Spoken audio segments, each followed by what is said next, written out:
Author opinion of Dennis Keane at the History, Geography and Architecture, Culture and Life Manners of Kazakhs in the program Discovering Kazakhstan. In today's program, Mystery of the Altai Mountains, Summer Holidays in Bukhtarma, Unique Ecosystem of Ribbon Forest.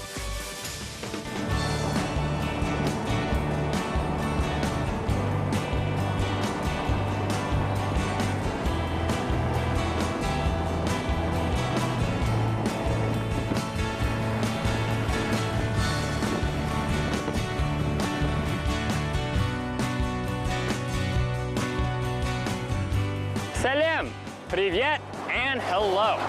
I'm Dennis Keane, and today on Discovering Kazakhstan, we will be discovering the natural beauty of eastern Kazakhstan.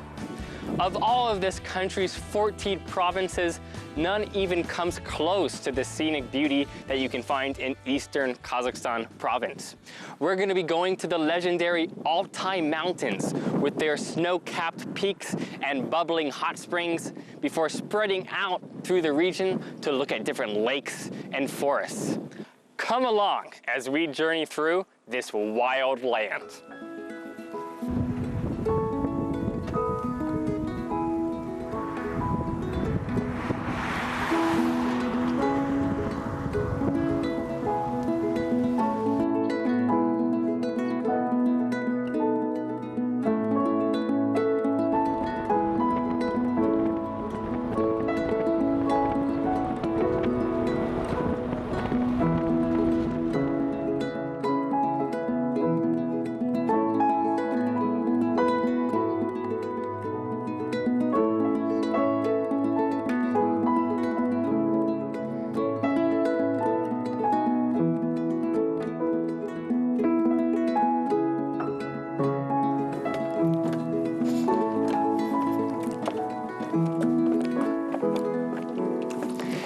In search of the cleanest Altai air, we drove hours of bumpy roads to one of the most remote parts of this province, to come here to the legendary lake resort of Rachmanov Springs.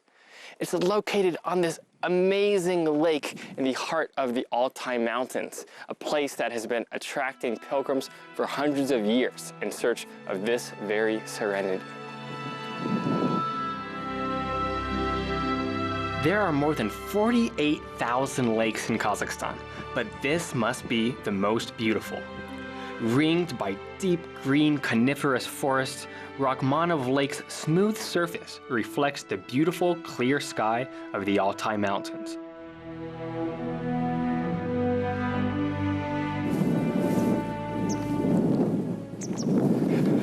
Running out of Rachmanov Lake is the crystal clear creek called the Arasanka.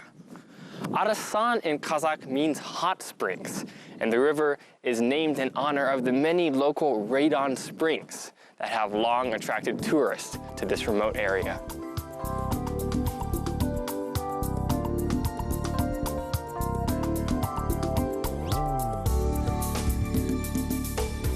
Rachmanov Springs is one of many sanatoria, or health resorts, built around hot springs in Kazakhstan.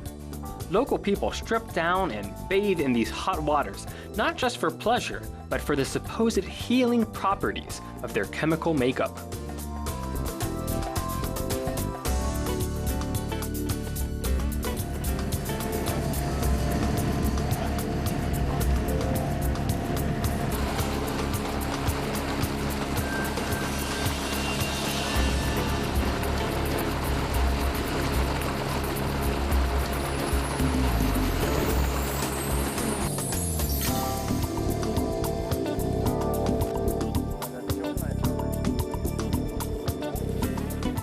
To really experience the beauty of Rachmanov Lake, you have to come out on the lake itself. So we're out here in a beautiful little rowboat with a motor on it, scooting over the water, and the water is just fantastic. It has this kind of glass-like appearance and a spooky dark color that gives this place this otherworldly feeling.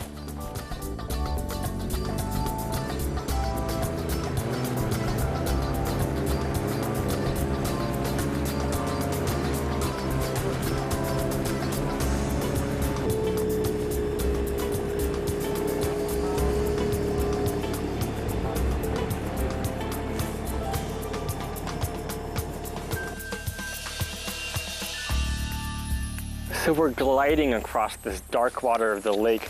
I'm looking up at the forest, and there in between these two rounded peaks is the most beautiful waterfall, like some kind of mirage. And they tell me that it's called the Hair of Veronica. Now we're gonna find out why, but first we're gonna go for a little hike to get closer to the falls themselves.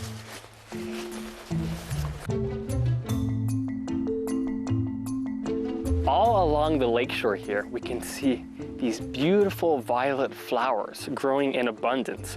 And we've seen these flowers before in our hikes around Tolgar and in the Altai region. It's a special plant called Ivan chai. Chai in Russian means tea, because this was the plant that actually Russians used to make tea before tea leaves themselves ever came to the country. It was only later, sometime around the 17th or 18th century, that this mass-produced Chinese black tea would arrive to Russia. Before that, they would use this plant.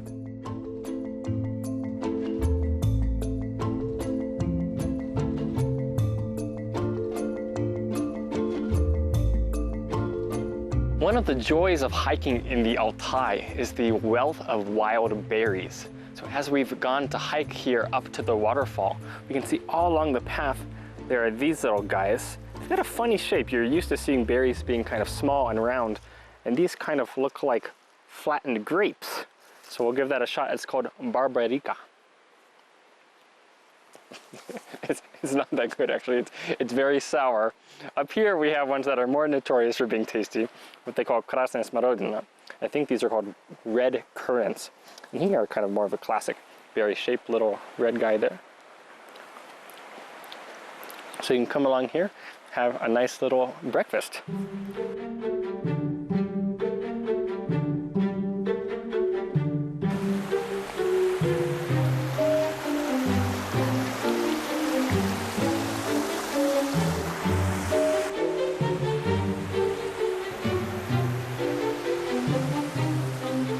Well, just as the waterfall is coming into sight, the guides have warned me that this is the steepest incline of all, and I can already feel it. We are already at some elevation, but to get to the top of this guy, we're gonna have to do some serious hiking.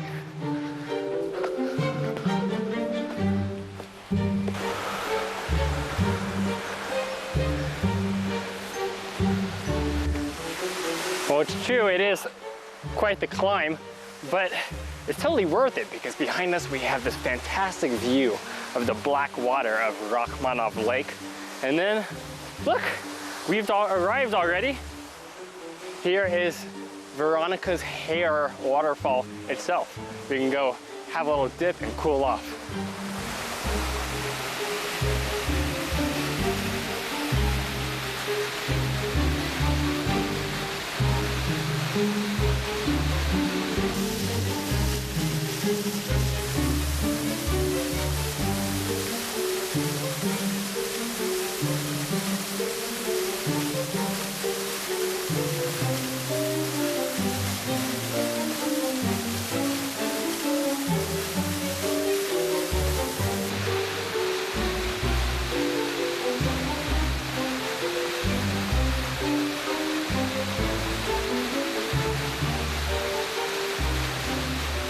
You don't normally see commemorative plaques at the foot of a waterfall, but the man that is depicted here is closely connected to this locale.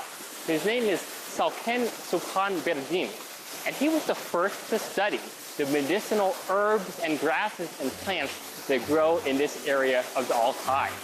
Starting in 1935, he would come out to Rachmanov Lake and go on hikes throughout this area, trying to find what kind of natural cures there could be for common ailments. I have to imagine that he was tapping into a deep reservoir of Kazakh knowledge about the plants here, because after all, these nomads have lived here for centuries, and the Altai has long been thought as a place that is rich in this kind of plant life.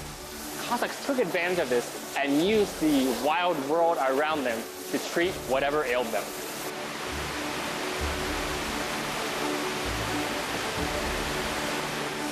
Waterfalls are usually named after people, right? Like Victoria Falls in Africa is named after Queen Victoria. So Veronica's Hair Falls is admittedly a pretty weird name, but as usual in this part of Kazakhstan, there's some kind of legend behind it. So they say that once upon a time, there was a young girl named Veronika, or we will call her Veronica. And she was suffering from terrible, terrible headaches.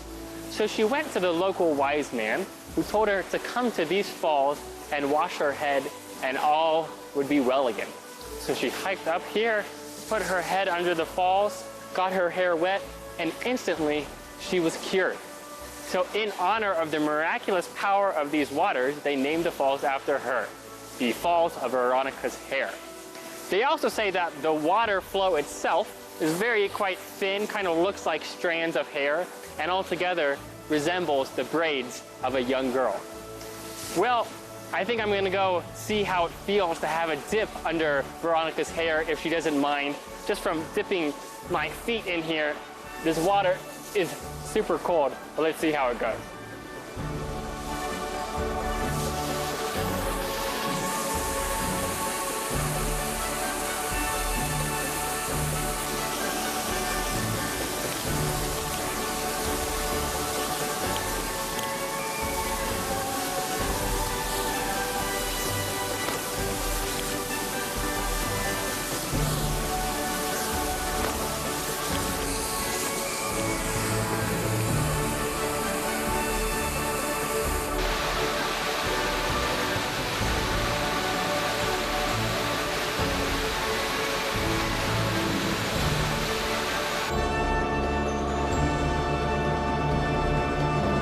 One of the charms of the environment around the lake is just this thick forest of trees that surround us on all sides. And this is something that you can't find in a lot of parts of Kazakhstan, where it's quite flat, dry, and arid. But we are 1,760 meters above sea level, which is exactly the level where coniferous trees start to grow. So these are evergreens like spruce and fir and pine. They give the air a very pleasant scent, and it makes a nice kind of backdrop to our journey by boat here across the lake.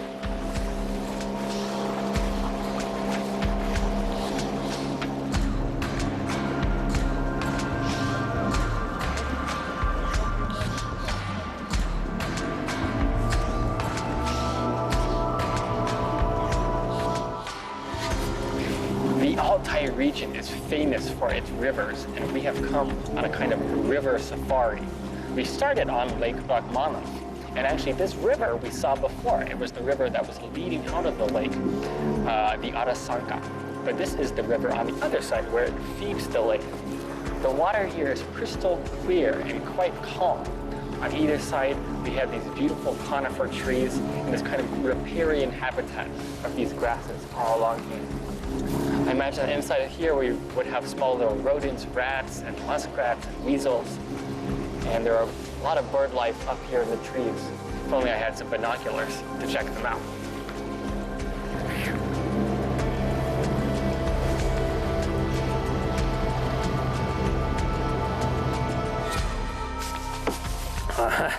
So we have landed on terra firma, and here we can confidently say that we are far from civilization. This boat has taken us down this river into the middle of the forest, and here it is just complete serenity. Just me and the animals. I can hear the birds squeaking above. We could go for a little hike here, but the grass is quite high. So let's walk around and see what we can find.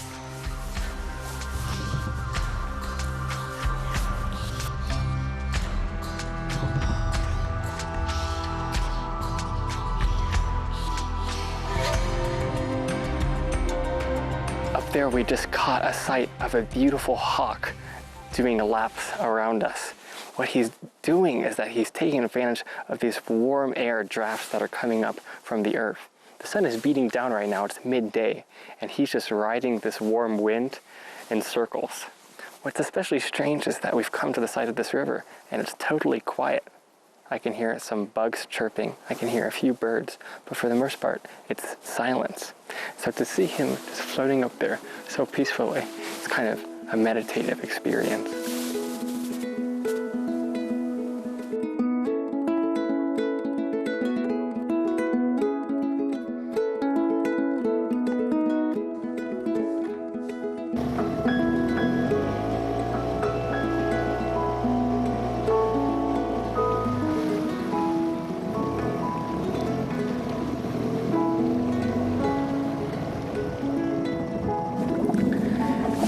here we're coming to the point where the river Arasanka meets Lake Rachmanov. And you can actually see the difference in the color of the water. Here it's kind of almost murkier yellow or brown color. There it's that deep black color.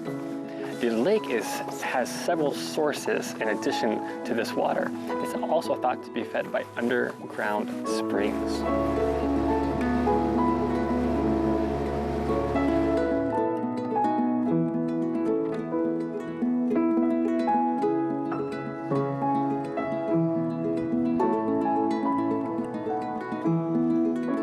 Well, when we were on our river safari, I saw those guys out on the kayaks, and I thought, that looks too fun. I have to try it for myself. I've never been on a kayak before. I've always been kind of scared about them flipping over. But here, the water is really not that deep, and with such beautiful scenery around, so much to explore, it's a great way to get around the lake.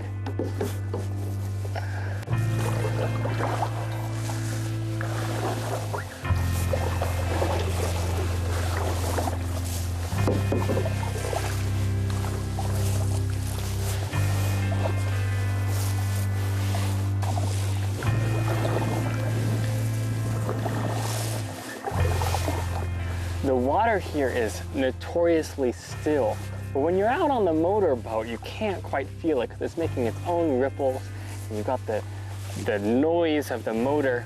But here, when it's just me on this kayak, you can really see how flat and glassy the water is here. It really is something else to be out here on the water.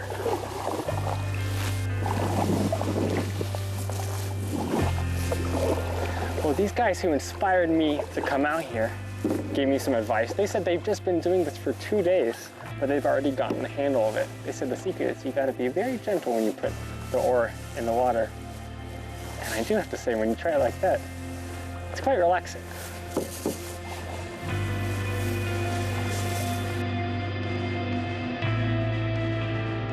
The Altai is famous not just for its water resources and for its flora and fauna, but also for its mineral resources as well. So you'll often find these kind of boulder fields, for example. This is what I suspect is moraine, so that is rocks that were pushed by ancient glaciers centuries ago into formation. And over those centuries, they've gathered this kind of brilliant color on them. There's this kind of organisms here called lichen in lime green and black that give it this really neat appearance.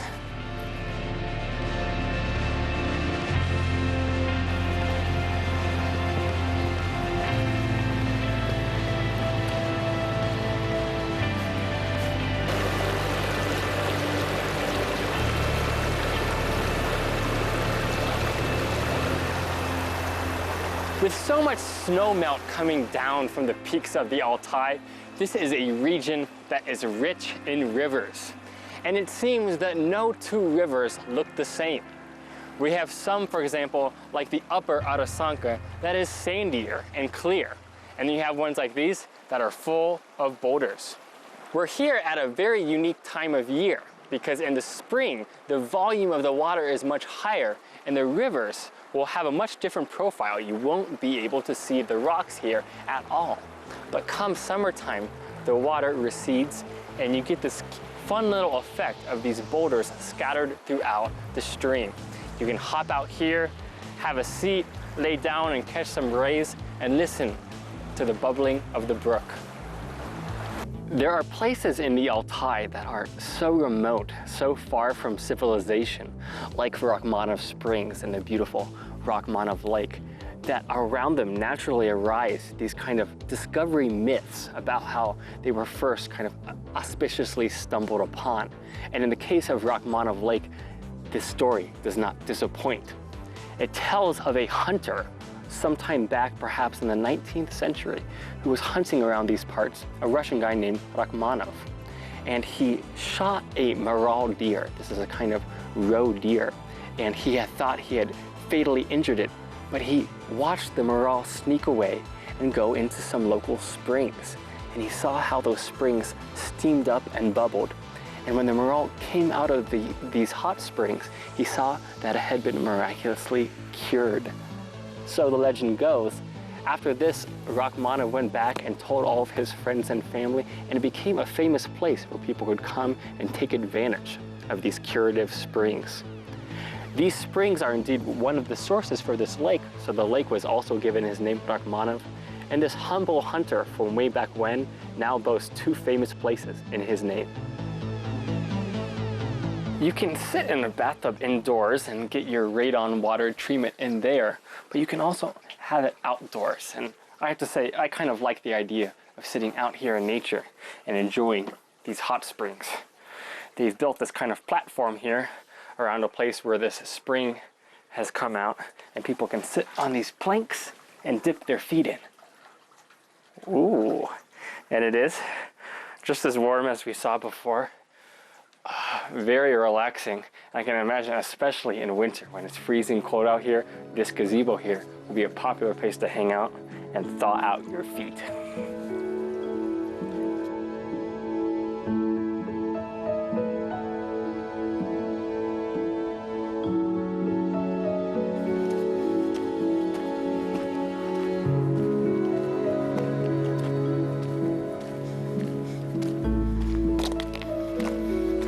Long suspected to be the site of Shambhala, the Buddhist paradise, this beautiful mountain has been a site of pilgrimage for centuries.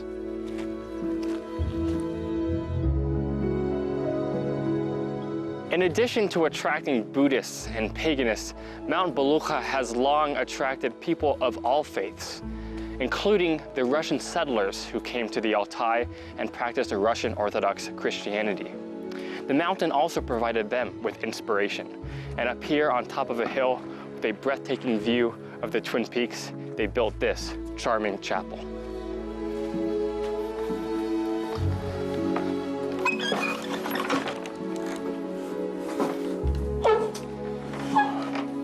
Inside the chapel, you find a tight, intimate space. The walls here are lined with miniature Russian icons featuring the Mother Mary or Jesus or various Russian saints. There are papers here that have been printed with special prayers that travelers can read for good luck on the road. Inside the boards, you will see these little pieces of paper have been wedged into the space between. These are special requests and prayers that have been made to the chapel here. You'll find little candelabras here where people have put these beeswax candles to accompany their prayers. All in all, it's a space, though small, it feels filled with a certain hope and a certain beauty, helped by the fact that just outside the window is a perfectly framed view of Mount Belukha itself.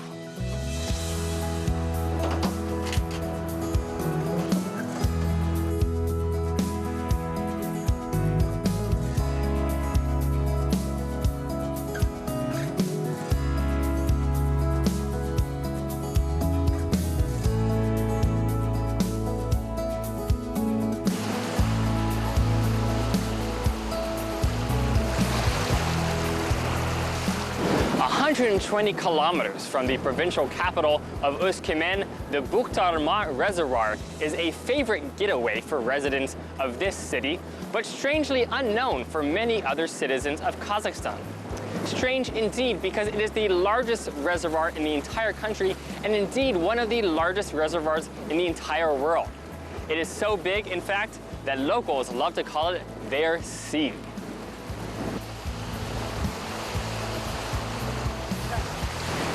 When I first saw Bukhtarma, I thought, that is one beautiful body of water. And then I thought, why should any one body of water be more beautiful than another? They all contain the same H2O, don't they? And I realized that really what sets it apart is the relief of the landscape, is what surrounds the reservoir. And it's in this that Bukhtarma really sets itself apart from other lakes that I've seen.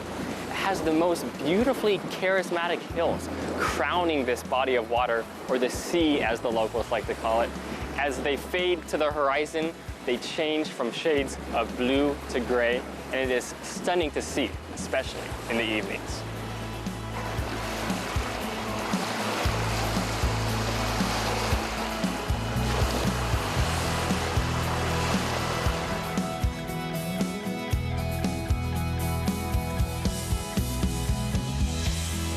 Though I do have to say, one of the things I like about the reservoir is that there are not too many vessels out there cluttering this beautiful landscape. If you do want to go out on the water, there are plenty of ships and boats that are willing to take you. You can go out for the day, get some sun, have a little picnic, and enjoy your time out on the smoothest waves of the Bukh Tarmar Reservoir.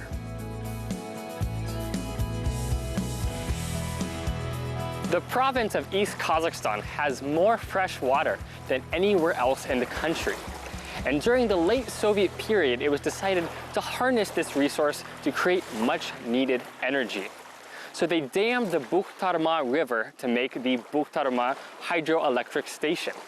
The river then flooded this plain here, which was an uninhabited rocky place, to create the new Bukh Tarmar Reservoir. The place has a unique geography that makes it feel as if it's always been here. Because it has these rocky cliffs behind us, the terrain is spectacular.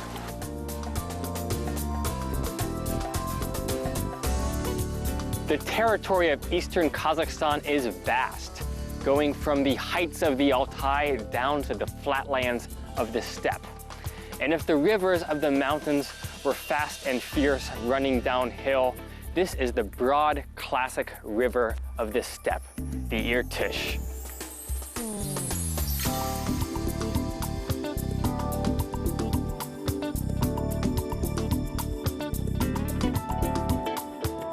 We expect to find forests in the cool alpine locales of the Altai, but here, not far from the city of Semey, is a very unusual ecosystem, a pine forest growing in the sandy soil of the normally treeless steppe.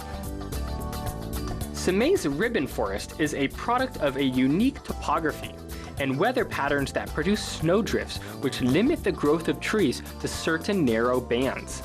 The effect is as if an artist decorated the hills with their gentle brushstrokes of organic green.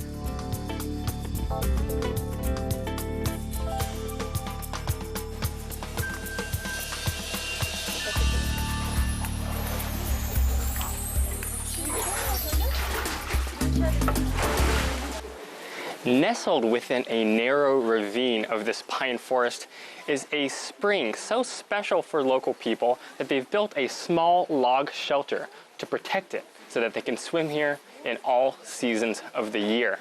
The water here flows so freely that even in the depths of winter, it never freezes over. Just like we saw at Rachmanov Lake, people near Semey have found a special spring that is said to be great for both your spiritual and physical well-being. With dozens of Russian Orthodox Christians gathering here to bathe in its waters, you realize that nature in eastern Kazakhstan is still something that is treated with reverence.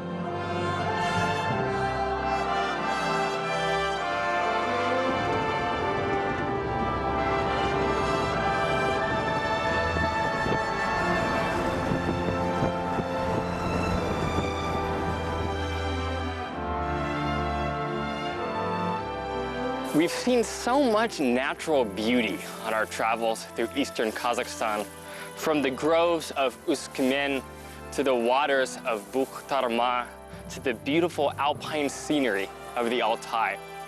But if there's any image that will stick with me from this trip, it is of the fields of sunflowers stretching to the foothills.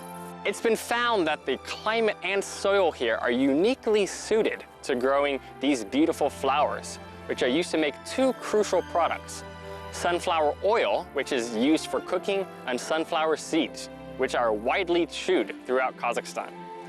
I never got the hang of chewing these seeds, as they call them semechki here, but I do just enjoy being surrounded by all these bright, sunny faces, and I hope that it makes you happy too.